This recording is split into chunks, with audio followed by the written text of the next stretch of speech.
Asia কাপে প্রস্তুতিতে ছোট দলের বিপক্ষে সিরিজ হলেও দলের আত্মবিশ্বাসে ঘাটতি হবে না বলে মন্তব্য করেছেন সাবেক অধিনায়ক মিনহাজুল আবেদিন নান্নু।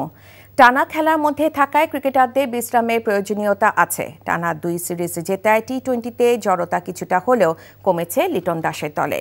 ভারতে বাংলাদেশের সফর পিছিয়ে যাওয়ায় এশিয়া কাপের আগে কোনো খেলা নেই লিটন মুস্তাফিজদের। তবে এই সময়ে ক্রিকেটারদের ফিটনেস ও স্কিল নিয়ে বেশি কাজ করার সুযোগ আছে বলেও মন্তব্য করেছেন মিনহাজুল আবেদিন নান্নু। প্লেয়ারদেরও একটু রিফ্রেশ হওয়ার দরকার আছে। তো এই জায়গা থেকে মেন্টালি প্রিপারেশন নিয়ে যদি একটা ছোট একটা সিরিজ খেলে এশিয়া কাপ খেলতে যায়, এটা অবশ্যই লাভবান হবে। তারপরে এই এখন যে সময়টা আছে অ্যাটলিস্ট 2 উইকসের জন্য প্লেয়ারদের একটা রিফ্রেশের একটা সুযোগ পাবে। এরা রিফ্রেশ হয়ে আবার যদি নতুন করে শুরু করতে পারে, এটা আমাদের জন্য একটা প্লাস পয়েন্ট হবে। বান্ডেল থাকলে প্রতি সেনমানিতে টাকা বাঁচবে। বিকাশ সেনমানি বান্ডেল কিনে জিতুন প্রতি লেনদেনে।